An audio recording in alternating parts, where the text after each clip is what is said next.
You are welcome to Globe Watch with me, Charles Ebune. Just how much of our collective past have we archived for the next generation to have access to it?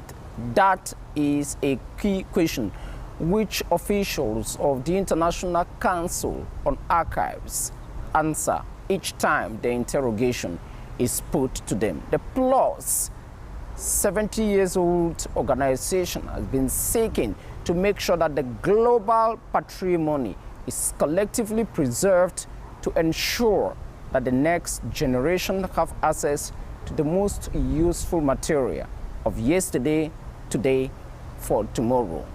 Just how do we go about preserving our archives as one of the key elements to a resource of global history and solving some of the most contentious problems we have in the world today, especially in the digitalized world? My guest today on Globe Watch is the Secretary General of the International Council on Archives, Canadian Antia Seles.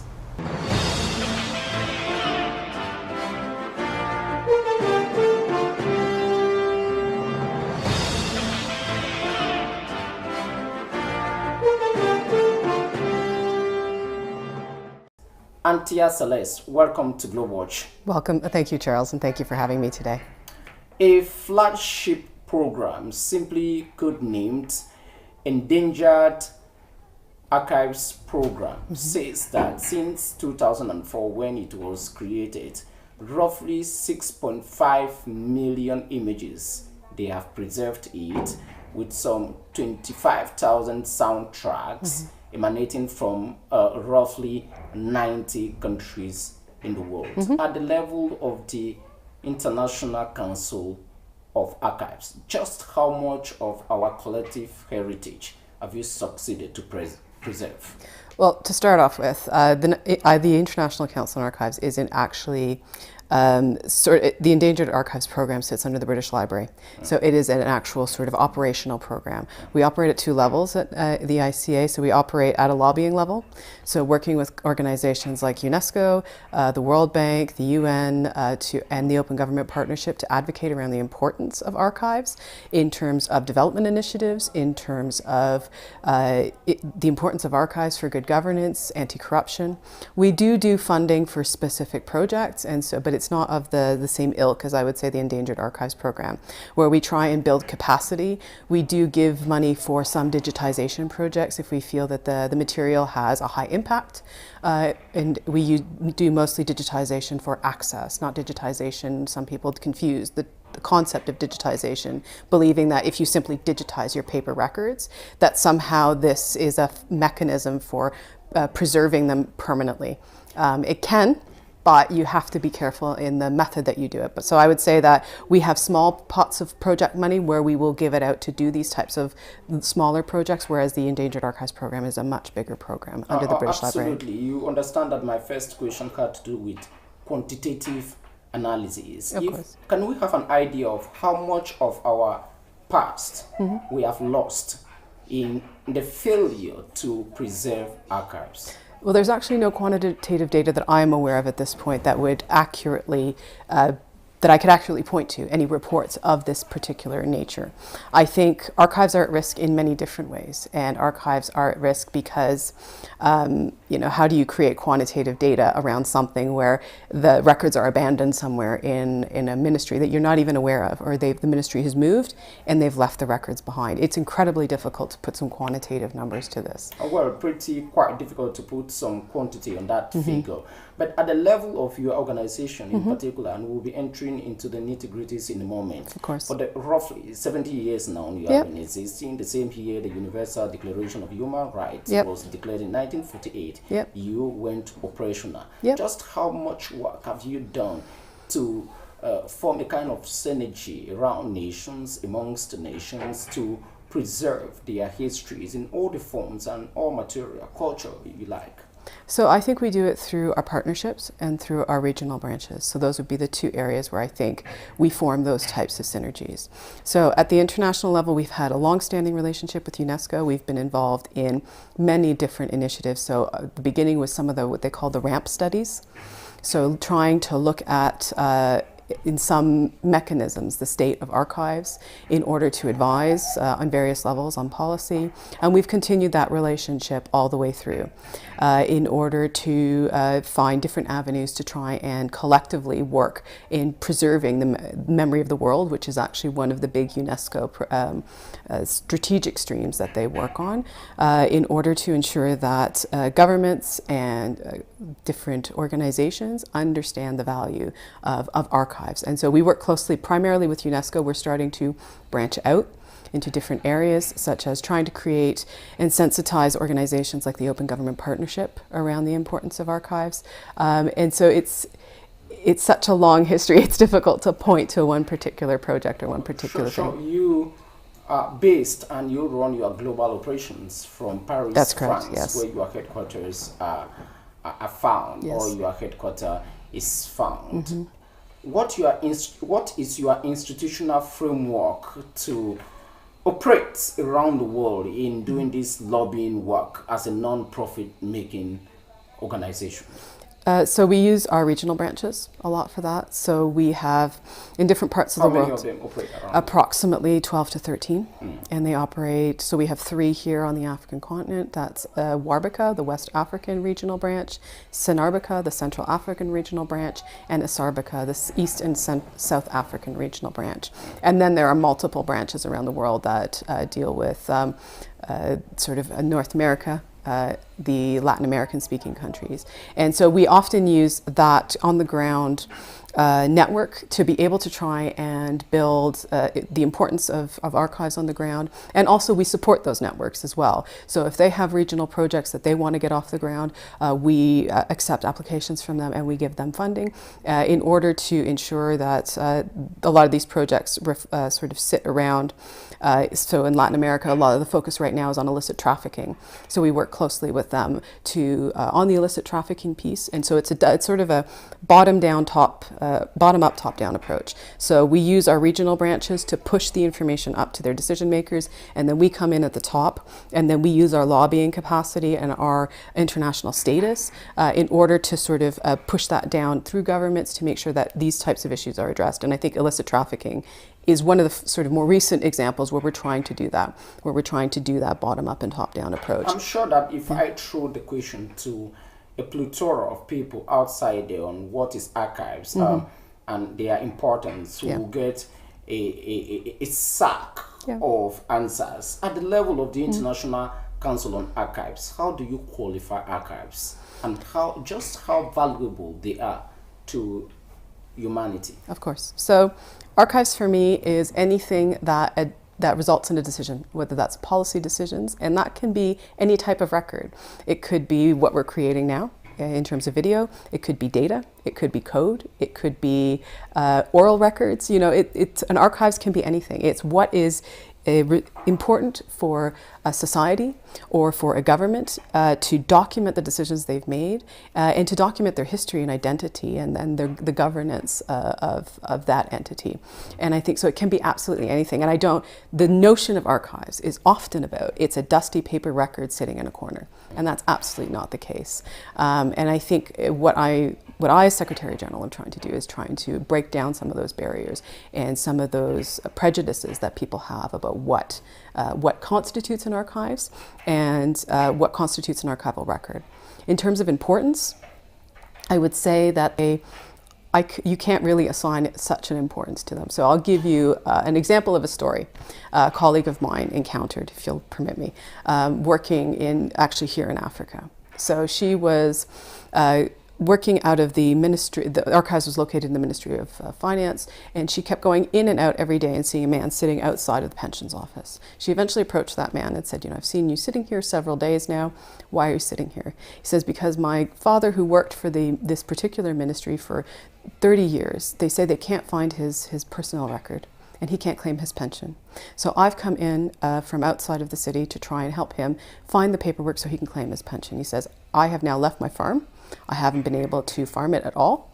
And now I'm losing money. My family is, we're getting poorer and poorer as a result of this. So my colleague went to the back and asked to see the records. And what the records were just piles of information, some toppled over. And she says, to my colleague, where do you expect me to find this? That's the impact of archives. That's the impact of information management. It can make the poor poorer, and it can make the rich richer, and it can have an incredible effect on the ability of people to assert their rights and freedoms in wars. Sometimes archives are targeted so that people can't assert their rights after a war is over. The example you are just giving takes me into the difficulty of managing the material available to us today. What kind of modus operandi should be used in preserving, in caring, and making sure that the material today is available for the next generation in a hyper-digital community? I think it's assigning value to information. We don't value information in our society. Our decision makers don't value information until the moment where they're held to account. And it's a cultural issue. It's a question of, unless we assign value to what it is that we're creating, we will continue to have this cyclical issue of... When you say our leaders, governors, I'm using them in the very loose sense of the terms, don't value information, but they will tell you that we have created archive systems in nearly all our countries and governments. Just tell me, what is the link or the value of archives with the governance in the world today?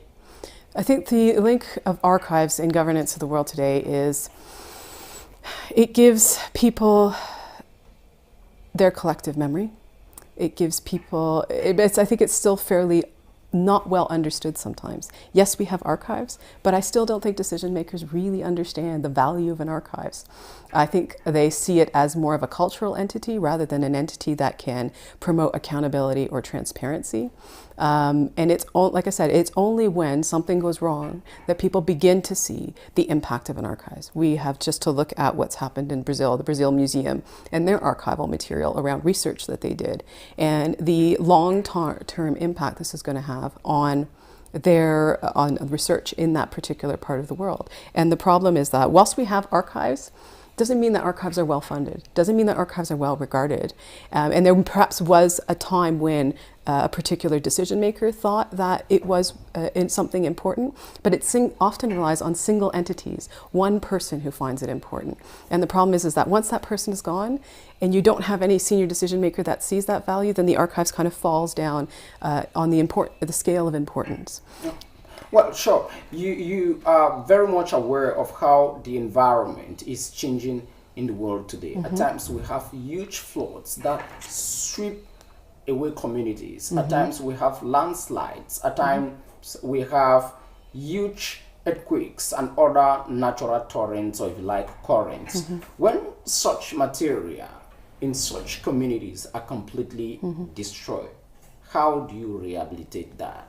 So we have experts that we can call on here at the International Council on Archives, and we're working very closely with UNESCO to deal with some of these things. Climate change has had an incredible impact on archives. We have only to look at more recently some of the hurricanes that passed last year through the Caribbean region. The ICA, UNESCO, and a lot of other organizations stepped in to help them start to recover the materials that were badly damaged. Some of the materials can be irrevocably lost. And so we do sort of the on-the-ground emergency recovery process.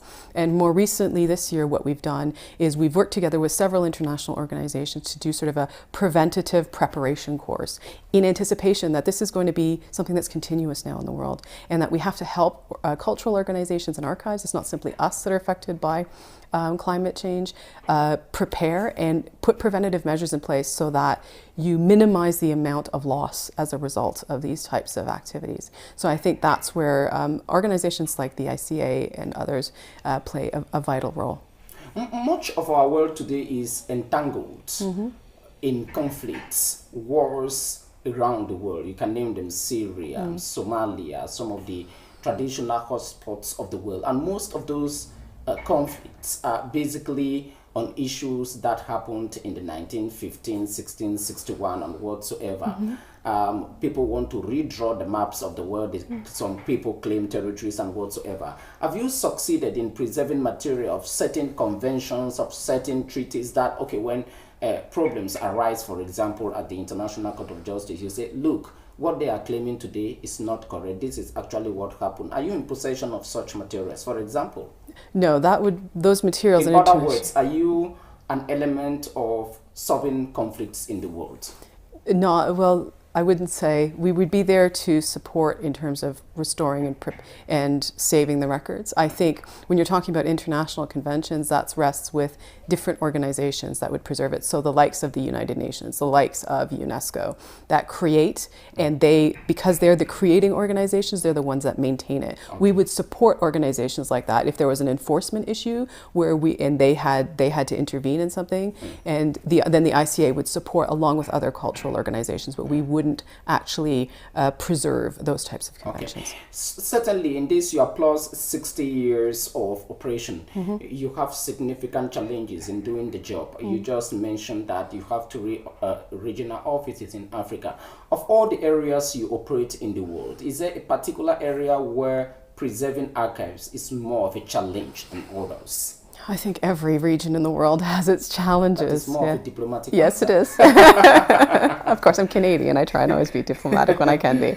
I think it would be unfair, honestly, to target one particular place in the world, because I think every place has its challenges. It really does. And so, for example, in Southeast Asia, it would be the preservation of audiovisual materials because of the climate. Here in Africa, it would be issues around, but this is a cross-cutting issue around digital records preservation, because of there's infrastructural issues here. There's technology transference challenges when you're discussing African technology initiatives, particularly when you look at development initiatives that sometimes the World Bank or the UN have been involved in, because they come out with a particular perspective and understanding of Africa and how governments should work. So I think it depends on what region in the world. I think, but like I said, it's so challenging. Everywhere is challenging. Everywhere has its challenges. You yourself, you are an archivist because from your academic background, you did this in school, and you have been working in this world of archives for roughly 15 years now. That should be a quarter of a century. Which way or methods do you think today is best in preserving and carrying archives around the world when you look at the way things are changing? I just mentioned a while ago about natural disasters. Do you think that a total digitalization will be the best platform, even though there are cyber attacks equally there? So I would say no to that. And the reason I say no is that simply because you digitize something doesn't make it easier to preserve, even with cyber attacks. Because yes, you might save space on paper. You are not a fan of the all digital revolution taking place. You know that we are entering into the fourth industrial revolution. I'm not saying I'm not in favor of the digital revolution. I'm a digital archivist by training, and I worked around digital records, and I worked with artificial intelligence and machine learning. So I'm not saying it's not good. What I'm saying is that when we talk about this type of issue, yes, I completely agree. But what I'm saying is that when people approach the question of digitization of records, what they look at it as a quick fix for dealing with a paper problem. And if you don't properly preserve your paper, you're simply taking what you've got in one analog environment and the analog environment, you're putting it into another. And there's also the issue that you're going to have to preserve all of that in the end. You're going to have to move that into different instances of technology, and the bigger it gets, the harder it gets. So, I completely take the point that yes, digitization can act as a fail-safe when the paper records are destroyed, but you have to understand what you're doing and what's the purpose of the digitization. And that's the key issue here. So it's not that I'm not a fan of it, it's that I want people to approach it and ask the right questions, because people jump into these things and then destroy the paper records, and then there's a problem with the digital record, and then that's lost. So, I think that if you approach it in a a measured way, in a thoughtful way, then yes, that is an approach that can help as sort of a duplicate method or a way of backing up the paper records. So you still have the paper records, but if something happens, then you've got that other backup somewhere else. You are just into the duties of the Secretary General of the International Council on Archives. What are your key priorities as you move around the world? My key priorities right now, so next year is the year for Africa in 2019. So I'll be doing a lot of advocacy and sensitization around the importance of archives for good governance. We're also doing training on the ground. For a more international level, I'll be looking at doing work around illicit trafficking. I'll also be doing work around climate change and the impact of climate change, and taking what we did in the Caribbean region and trying to elevate that model to make it an international model. So those are kind of the big priorities. We're also in a major strategic review year, so I want to hear from my members as well. What is it that they need? And of course, digital is a major concern and issue from varying aspects of the spectrum, because in some of our larger countries, it's more developed countries, it's the volume of digital and the types of formats that you have to deal with, and in some of the smaller, less resource countries, it's how do we even preserve, how do we even begin the process of trying to keep this. Is funding a major challenge for you? Yes, it can be. Yes, and so in terms of finding the money in order to fund all of the projects. How much do you have today, and how much do you need to ensure that we have a kind of reasonable preservation of material according to your needs? Yeah, I think, well, how long is a piece of string? I would say right now we're sitting at approximately €1 million. That's how the budget of the ICA for this year. And I think in what I would perhaps like to see is a budget of approximately €7 million, and then see where that takes us. And because you can always say, well, and where will you possibly invest that money? I think I would like to invest that money firstly in lobbying. So getting a better sort of platform for archives, and also to support archives around the world. Your critics will accuse you of spending money on lobbying. I know. But I think it's about, another aspect is about building capacity too on the ground, doing training. A lot of our archivists on the ground, particularly, I would use Africa as an example, don't necessarily have very strong digital preservation programs. So it's about building that capacity within the regions, and also helping different organizations and different archives preserve the records, and so giving that extra funding like the Endangered Records Program. Maybe we'll be separating in a few seconds from now. When you look at the personnel of the archives community in the world today, what is their greatest challenge? Do you think that they work in the right environments? Some of them do, and some of them don't. I think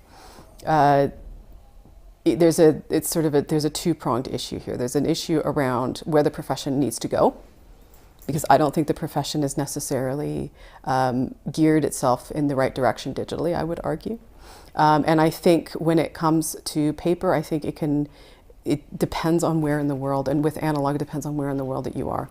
And that needs definitely to be reinforced, because in some parts of the world, it is incredibly bad, and the records are being lost. There are records that are being lost right now, and we need to be able to reinforce that and prevent that loss. Do you think of creating a flagship program that at the end of your mandate, people will remember you that in the global history of archives and in preserving our collective memory, this was the work of Antia Seles? What I would like to see, whether or not I will achieve it, we will see, is the creation of a Center for Digital Excellence somewhere in the world, where people can learn how to preserve digital records properly, inverted commas, but also create new approaches to the profession and do innovative research in this area, which is incredibly needed. The Secretary General of the International Council on Archives, Antia Seles, thank you very much indeed. Thank you, Charles. Have a good day. You're welcome.